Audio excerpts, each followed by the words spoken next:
Bismillahirrahmanirrahim. Saya mau nerangkan arti kalimat ini. Urip, ojo kakean mikir, tapi zikir. Urip ya. Jadi orang hidup itu akan bisa hidup kalau banyak zikir. Kalau banyak zikir. Ibu-ibu pernah lihat ikan?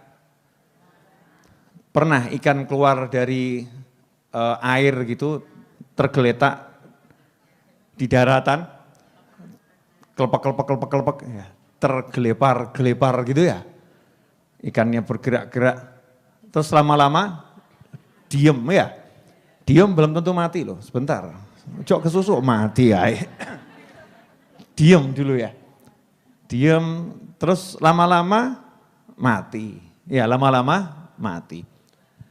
Nah manusia yang tidak zikir seperti ikan yang keluar dari akuarium, ikan yang keluar dari sungai, ikan yang keluar dari laut, terletak di daratan tanpa air. Itu manusia yang tidak mau zikir. Akhirnya gimana? Ya tergelepar-gelepar tadi. Kelepek. Iya, bingung hidupnya, gak akan mendapatkan kenyamanan, gak akan mendapatkan ketenangan, gak akan mendapatkan kesenangan. Sehingga hidupnya hanya fokus mikirkan dirinya sendiri. Biar aku urip. Wong urip kok mikir urip, kan bodoh. Paham ya? Tapi coba kalau ikan ada di dalam air, Masya Allah, gak mikir rambekan. Betul ya? Gak mikir rambekan, obah ngalor, ngidul, ngetan, ngulon. Ya kan? Bagaimana dia bergerak dari utara ke selatan, dari barat ke timur, dari atas ke bawah, muter-muter, gak mikir ambekan. Kenapa gak mikir ambekan? Bagi yang belum tahu, ambekan itu bernafas. Karena mungkin ada yang dari luar negeri, ada yang dari luar pulau ya. Gak mudeng, ambekan itu apa Habib? Itu bahasa Jawa, artinya bernafas. Ikannya nggak mikir bagaimana bernafas, yang penting gerak terus. Kenapa dia bergerak terus, nyantai? Karena berada di dalam air. Lah kenapa sekarang banyak orang hidup kok tidak bisa menikmati hidup, yang dipikirkan cuman piye carane urip. Bagaimana caranya hidup, kenapa? Lah karena keluar dari air, ya kan? Akhirnya bingung, gelagepen, golek iki piye iki. Ya begitulah kondisi manusia akhir zaman saat ini, banyak yang gelagepen gitu. Gelagepen, bingung bagaimana cara hidup. Kenapa? Karena enggak ingat sama yang maha hidup. Enggak ingat sama Allah Subhanahu wa ta'ala. Coba kalau hatinya Allah, mesti ki setan bisi iki. Aku ngerti.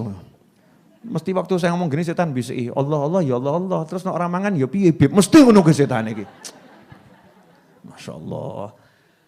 Itu setan itu, jangan didengarkan. Orang kalau udah hatinya Allah, hatinya ingat sama Allah Ta'ala, tenang. Tapi saya lapar, ya poso. Gitu aja kok repot.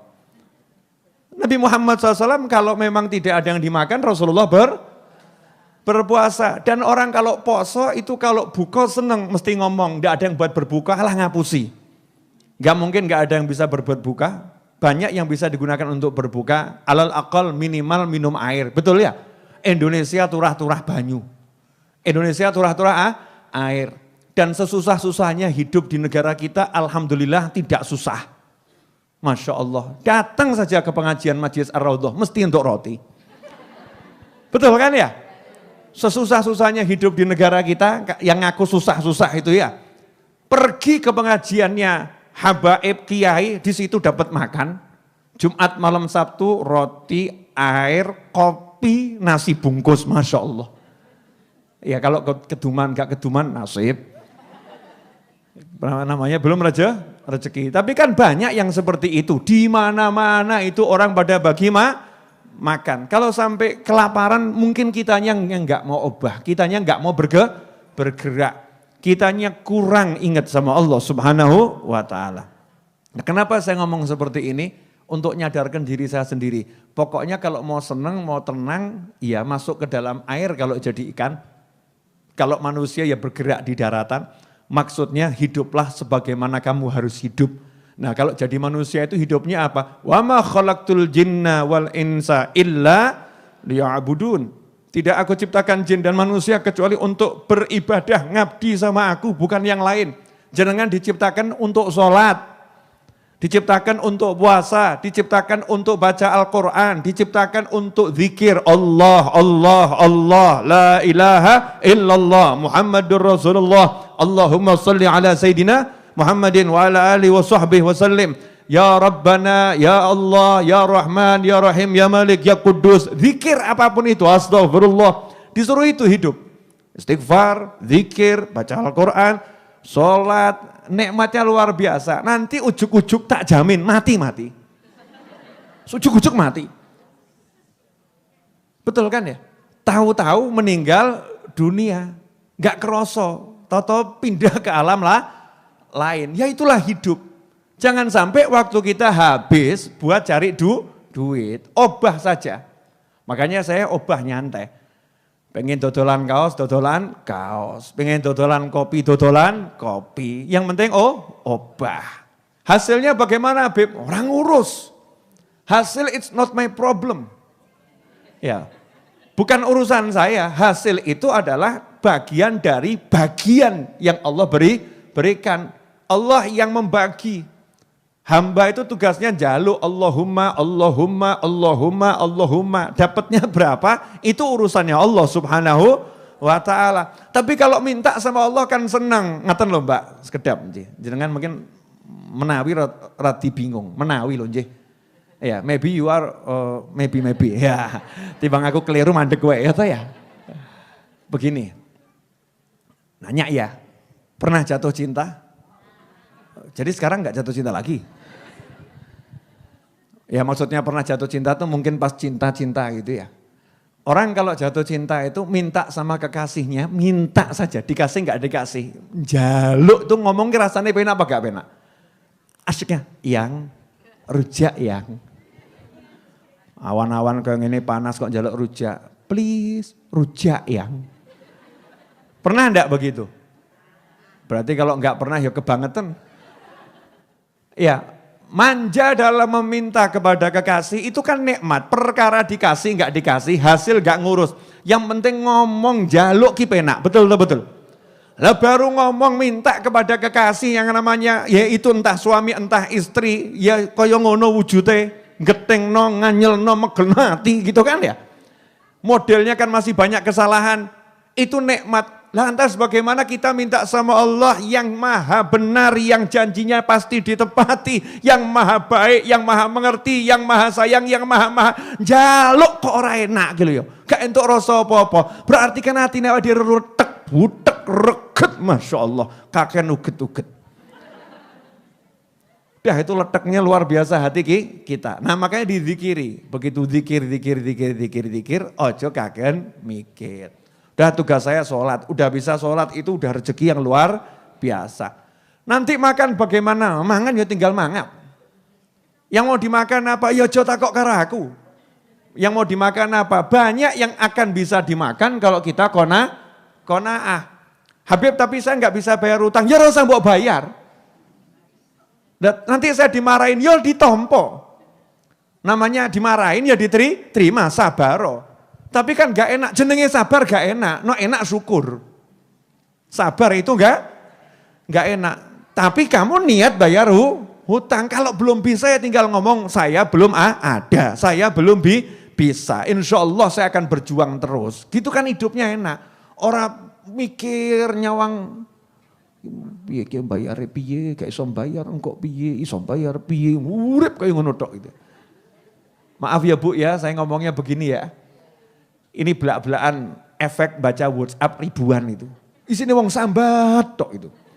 Nanti kaos saya berikutnya judulnya begini ya. Ini pelajaran dari supir truk. Cuman saya tak rangkum. Supir truk buat tulisan gitu ya. Saya rangkum jadi pendek. Urip ojo kakean sambat. Selesai. Urip ojo kakean sambat. Enak toh? Nah, ibu-ibu kan ahli sambat. Ahli, pakar ya. Pakar sambat. Masya Allah, itu jemuran nggak garing mambu, itu sambatnya 2 hari bisa nggak rampung itu. Ngumbah kesel-kesel ya ngono, orang alira dijemurno, jemur wengi-wengi ngono ki ya ora dilebokno basah meneh, mambu ngene iki, piye rugi Masya Allah, 2 hari sambatnya, hadir orangnya. Nah itu semua gara-gara apa? Ini loh, kurang zikir, kaken mikir. Tapi kalau zikir terus Masya Allah nikmatnya luar biasa, nyantai. Kayak Bu Seha wal Afiyah, Masya Allah mau bangun tempat untuk ngaji, ya butuhnya 600 juta, gak duit, nekat loh. Ya kan nekat, nyantai, sak kecekele, sak intue, insya Allah ya rampung, tenang saja. Ya tenang saja. Mau begini, mau begitu. Orang kalau sudah hidupnya zikir itu, ya nggak kaken mikir. Nggak kaken mikir bukan berarti nggak usaha loh ya, jangan salah loh. Kenapa sampai saya contohkan? Kadang saya ya rodok pegel sama yang belajar itu, kemudian oh gitu ya Bib ya. Jadi nggak usah dipikir ya Bib. Ya udahlah Bib, saya tak tinggal di rumah, ngawur awam. Nggak usah dipikir itu maksudnya, nggak usah dibawa ke pikiran. Makanya saya sampai contohkan, ya umur 45 saya contohkan. Contohkan apa? Produksi kopi. Contohkan buat kaos. Sampai anak-anak Raudhah nanya, Bib buat kaos? Kabeh arep tak dol, nek perlu awakmu tak dol bareki. Paham maksud saya enggak? Saya mau nunjukkan ayo obah gitu, obah mama. Jangan beralasan dengan COVID ini 19 kondisi ekonomi anjlok, Masya Allah. Emangnya rezeki itu dari COVID? Rezeki dari Allah Subhanahu wa ta'ala. Itu ada yang gara-gara COVID tambah, alhamdulillah, moga-moga COVID-nya rodok suwe. Masya Allah, naudzubillah min dzalik. Loh kenapa? Wah dulu itu Bib, saya itu kerja susah. Sekarang kerja itu mudah. Mudahnya bagaimana? Mudah sekali. Saya jualan masker laku. Dulu jahit baju itu untung enggak seberapa, sok dipaidu. Jahit masker laris Bib ya. Tapi ya enggak dongo-ngono enggak loh ya. Tapi dalam hatinya alhamdulillah COVID membawa berkah, Masya Allah. Loh ada yang begitu, penyakitnya enggak suka, rezekinya suka. Ada enggak yang begitu? Ada. Masa enggak syukur? Kan harus syukur walaupun wujudnya enggak enak. Contoh Bu, ada tetangga jenengan jarak 200 meter rumahnya kebakar. Itu enak enggak buat tetangganya? Enggak enak. Jenengan toko material, seminggu kemudian dia bangun, kulaan sama jenengan. Jenengan bilang apa? Rodok kurang ajar toh. Alhamdulillah omai kobong. Rezeki gua aku. Ya tapi ya jangan ngomong begitu kan ya. Tapi dalam hati kan bersyukur walaupun dalam susah Allah kasih rezeki, maksud saya di situ. Jadi jangan bingung sama rezeki, apapun kondisinya yang ngasih rezeki Allah Subhanahu wa ta'ala. Urip ojo kaken mikir tapi zikir. Udah kamu seret gak seret sholat, seret gak seret ngaji, seret gak seret zikir, seret gak seret birrul walidain, bekti sama orang tua, seret gak seret senangkan suami, seret gak seret senangkan istri. Jangan jadi istri suami gak ngasih duit, tambah wajah itu menyeramkan. Dik ning apa? Pecuca, hadir orang ya. Entah di mana wallahu alam ya. Pecucu, akhirnya suaminya sudah capek, udah stres, pulang ke rumah butuhnya hiburan, ketemu wajah yang menyeramkan. Aduh, dongo, Allahumma ya Rabb, jadikan istriku solihah, kalau tidak segera berangkatkan dia ke alam baka. Masya Allah, ngeri. Dan naudzubillah min dzalik. Lo mungkin ada loh suami-suami yang mungkin ya menjerit seperti itu tapi nggak sempat ngucap, batin tok. Kapan mati ini? Gak mati-mati. Ibu mau dibatin seperti itu? Tidak, makanya tunjukkan wajah yang menyenangkan. Suami punya duit, ya senang. Suami nggak punya duit, ya senang. Yang penting diajak sholat. Kalau suamimu nggak sholat, nangis oh. Kenapa suamiku belum dapat hidayah, ya Allah. Beri suamiku hidayah, ngono ndonga jaluk. Minta sama Allah biar suaminya sholat. Bukan nangisnya kalau suaminya nggak punya duit, suaminya nggak sholat, nggak tahu nangis. Ya itu kuali itu. Ada enggak yang begitu? Mungkin ada. Podora sholate? Mungkin ada. Tapi kalau enggak punya duit, Nangis, ya Rob, kenapa rezekinya serutnya seperti ini? Gak sholat, nyantai saja. Alhamdulillah nih, banyak istri-istri yang WhatsApp ke saya, Habib, suami saya diajak sholat kok enggak mau ya Beb ya, Beb. Masya Allah para suami, kalau punya istri seperti itu sama uang 2 triliun masih mahal istri yang seperti itu. Istri yang senangnya kalau lihat suaminya nangis, ini istri kalau lihat suaminya sholat, suaminya nangis ya, nangis dalam sholat maksudnya. Ya, istri yang senang kalau melihat suaminya sholat, ini istri yang luar biasa. Urip ojo kaken mikir, tapi zikir. Ibu-ibu siap? Siap apa? Orang mikir tapi zikir. Nah zikir itu diantaranya adalah membaca Al-Quran. Zikir itu diantaranya kalimat tasbih, tahmid, tahlil, takbir, istighfar, sholawat. Itu bagian daripada zikir. Zikir diantaranya cari ilmu. Zikir diantaranya bekti sama orang tua. Melaksanakan kewajiban, meninggalkan yang haram. Itu juga zikir. Artinya hidup itu taat saja. Beres-beres. Gak mungkin gak beres. Udah tau jenengan lihat. Lawang kita-kita ini yang ngasih ruwet saja ya beres satu persatu kan ya. Betul kan? Step by step beres. Padahal taatnya kita ini ya seperti apa tuh? Ya masih kelas taat-taatan. Sok taat, sok lali, taat. Lupa, taat, lupa, taat. Itu saja ya alhamdulillah hidupnya tenang hatinya. Resah sedikit, tenang lagi. Resah sedikit, tenang lagi. Begitu taat, tenang. Begitu taat, tenang. Buktikan. Saya berapa kali nantang kok. Nantang sama yang hadir pengajian ya. Kalau jangan hadir pengajian di sini nih coba paksakan sumpek tekakno nang hatimu. Sumpek no. Tadi kalau mau berangkat punya utang banyak gitu ya. Coba sekarang itu bayangan utang banyak didatangkan. Mungkin bisa datang angkanya, datang banyaknya. Sumpeknya nggak bisa datang. Tapi kenapa begitu keluar dari pengajian, di jalan, di perapatan, sumpeknya datang. Kelingan dikit sumpeknya datang. Itu bukti kalau orang zikir itu hatinya tenang. Itu bukti kalau cari ilmu itu mendatangkan benteng untuk hati. Sehingga yang sumpek-sumpek gak bisa masuk. Makanya kalau pengen tenang ojo kaken mikir. Ngaten loh, penyebab sumpek itu apa? Mikir. Betul kan? Bojo dipikiri, anak dipikiri, tonggo dipikiri. Daripada dipikiri, dizikiri. Enak toh? Bojo ngomel-ngomel entah laki entah perempuan. Ya, ngomel, zikiri. Allahumma sholli ala sayyidina Muhammad. Suaminya nanya, komat-kamit ngopo? Gak apa-apa mas, gak apa-apa. Lapor nih suaminya sama tetangganya waktu curhat. Istri saya itu saya marahi, diem tapi komat-kamit. Ngopo kuwi? Hati-hati kuwi. Diwiriti kuwi. Mbok medeni.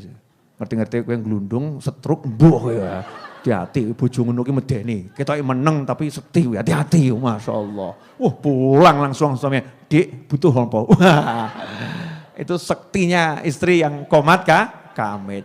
Begitu juga kalau suami diem tok, hati-hati Mbak. Jenengan suaminya diem tok. Meneng tok. Wah, ini zikir Allahumma. Nah, Allahumma ini lanjutannya kita kan nggak paham ini. Doanya orang yang dizolimi itu terkabul. Suami dizolimi donga Allahumma kayak ndang mati tenan awakmu.